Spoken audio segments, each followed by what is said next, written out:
दोस्तों नमस्कार, मैं हूँ शीतला तिवारी और हमारे साथ वरिष्ठ पत्रकार भालचंद पांडे हैं। आज जो है हम बात करेंगे उत्तर प्रदेश के जौनपुर की घटना के बारे में। जौनपुर में जो है 2 घटना हुई थी। एक घटना आपको याद होगा कि अनुराग यादव की, काफ़ी दिन हो गई, तो हमने सोचा कि आप भूल गए होंगे। उसी घटना के बारे में जो है हम आज आपको जो है एक बार फिर याद दिलाना चाहते हैं। और वहीं पड़ोस में ही एक घटना और जो है दूल्हा हत्याकांड आज़ाद बिंद की। इन दोनों घटनाओं को लेकर के जो है हम पांडे जी से भी चर्चा करेंगे।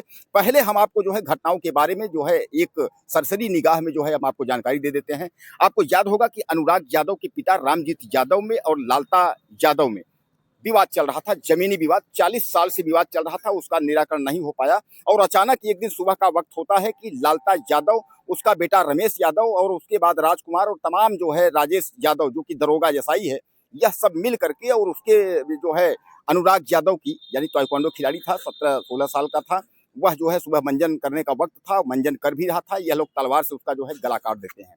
हालांकि यह घटना जो है पूरे देश में जो है और विदेश में जो भी लोग बैठे हैं उन्होंने देखा और सब सहम उठे। अब उस पर जो है बुलडोजर चलने की प्रक्रिया थी कि बुलडोजर चलेगा, हत्यारों का इनकाउंटर होगा, फुल इनकाउंटर होगा, जेल जाएंगे, आजीवन कारावास होगा, फांसी होगा।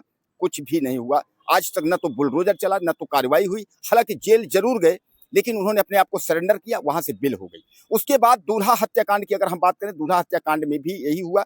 दूल्हा जो है वह दुल्हन को लेने के लिए जो है बारात जा रहा था। अचानक ताबड़तोड़ जो है गोली चलने लगी और उसके बाद दूल्हे की वही जो है गाड़ी में ही मौत हो जाती है।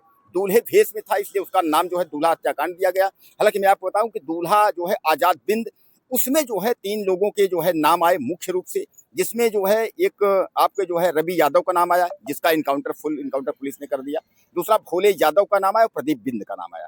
यह तीनों अपराधियों का, तो प्रदीप बिंद और भोले राजभर, इन दोनों को जो है बचा लिया गया। लेकिन वह जो व्यक्ति है आपका जो है रवि यादव, उसका फुल इनकाउंटर हो गया। अब इन दोनों को बचा क्या लिया गया, 1-1 लाख रुपए की इनामी है, पुलिस इनको खोज रही है। उस पर जो है आजाद बिंद की जो बहन जो है सौम्या, वह जो अपना रैली कर रही है, प्रदर्शन कर रही है, सब कुछ कर रही है, लेकिन कोई सुनवाई नहीं हो रहा है, कोई कार्यवाही नहीं हो रहा है। तो कुल मिलाकर के पांडे जी 2 साल से करीब हो गया अनुराग यादव हत्या में, न तो वहां बुलडोजर चल रहा है, न तो दुल्हन हत्याकांड वाले मामले में बुलडोजर चल रहा है।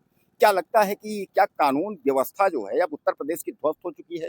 योगी आदित्यनाथ का जो बुलडोजर है, अब वो जो है उसका तेल खत्म हो गया है, बुलडोजर नीति खत्म हो गई है। क्या लगता है आपको? तिवारी जी देखिए, इस तरह की घटनाएं जो हैं, अब जैसे आपने अनुराग यादव वाली हत्याकांड जो बताई, उसमें कहीं न कहीं सीधे-सीधे पुलिस पर आरोप लग रहा है।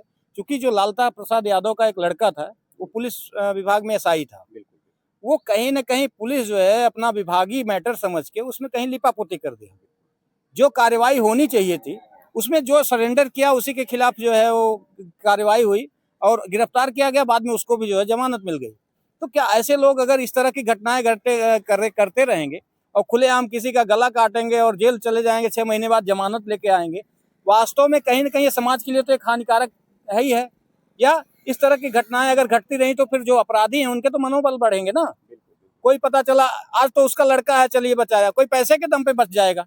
और बचते भी हैं। बार बार पुलिस पे जो आरोप लगता है, उत्तर प्रदेश पुलिस या किसी भी स्टेट की पुलिस हो, सब पे आरोप लगते हैं तिवारी जी, कि कहीं ना कहीं पैसे के दबाव में, कहीं सत्ता की हनक में, कहीं जो है वो विभाग की हनक में अपराधी बचा लिए जाते हैं और घटनाएं जो है वो दिन पर दिन बढ़ती जाती हैं। क्योंकि इस तरह की जो घटनाएं हैं अपराधियों का मनोबल बढ़ाती हैं और आगे उन्हें अपराध करने के लिए बड़ा प्रोत्साहित करती हैं। और अच्छा, उन्हीं की देखा देखी कई अपराधी जो है पैदा होते हैं जो इस तरह की घटनाएं घटित करते हैं। तो ऐसे इस तरह की घटना जो भी करे, उसको कहीं ना कहीं सरकार को या कानूनन देखना चाहिए। ऐसे लोगों को अगर जमानत मिल भी रही हो तो नहीं देनी चाहिए। क्योंकि इस तरह की घटनाएं तिवारी जी, जो अपराधी हैं अगर वो जमानत पा के बाहर खुलेआम घूमते हैं ना, तो कहीं ना कहीं कानून का जो है वो मजाक उड़ता हुआ ही दिखता है। वही हाल देखिए अभी यहाँ पर हुआ दूल्हे हत्याकांड में, जिसकी आपने जिक्र की, उसमें भोले राजभर जो है वो सरेंडर कर देता है।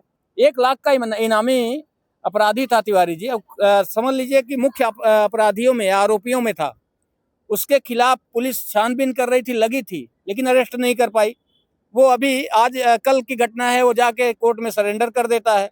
अब सरेंडर कर दिया, 6 महीने बाद उसको भी, देखिए कानून अपने यहाँ का इतना लचीला है, या लोगों ने इसको इतना लचीला बना दिया है तिवारी जी, उसका नाजायज फायदा उठाते हैं और उस जमानत लेके घूमते हैं। कई घटनाएं ऐसी हैं जिसमें कि कई लोगों को हमने देखा कि वो 85-86 साल के हो गए और अभी तक उन पे जो है वो लोअर कोर्ट से अगर सजा पाए तो हाई कोर्ट में चल रहा है, और आज तक वो जो है अभी तक सजा पूरी तरह से पा नहीं पाए हैं। अब सोचिए, अगर जिसको सजा भी हो जाएगी 85 साल की अवस्था में, कौन सा जेल काटेगा, सजा काटेगा? तो हमारे यहाँ का कानून कहीं न कहीं लचीला है या ढीला है, और हमारे यहाँ की कानून व्यवस्था या पुलिस व्यवस्था भी बहुत लाचार सी दिख रही है। बहरहाल मैं आपको बता दूं कि अनुराग यादव मसले में धीरे धीरे करके जो है 2 साल से ज्यादा हो गए। अब अनुराग यादव को न्याय तो नहीं मिला, लेकिन लोग कह रहे हैं कि दूल्हा हत्याकांड मामले में क्या न्याय मिल पाएगा। सौम्या जो है वह बराबर जो है वह प्रदर्शन कर रही है, वह हर अधिकारी के पास दौड़ रही है, हर अधिकारी से गुहार लगा रही है, लेकिन कोई सुनने का नाम नहीं ले रहा है। जैसा पांडे जी ने बताया कि अभी जो है भोले राजभर ने जो है वह अपने आप को जो है सरेंडर कर दिया पुलिस से। यही हालात जो है आपके जौनपुर अनुराग यादव में था, उसमें भी जो दरोगा राजेश यादव था उसने भी सरेंडर कर दिया था। लालता के जितने लड़के जो भी रमेश था वह भी, हालांकि रमेश अभी भी जेल में है।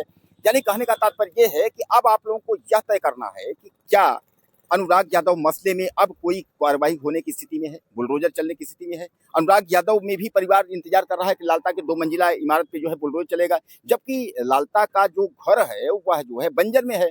अब बंजर के लिए जो है सरकारी जमीन में घर बनाना यानी सरकार आसानी से गिरा सकता है, सुप्रीम कोर्ट की गाइडलाइन भी है, लेकिन नहीं हो रहा है। अब दूल्हे हत्याकांड में भी छोटी छोटी घटनाओं में जो है बुलडोजर चल जाता है, लेकिन इतनी बड़ी घटना में जो है बुलडोजर नहीं चला। अब दोनों में सबसे बड़ा सवाल ये है कि अनुराग यादव मसले में भी मंत्री का हाथ है।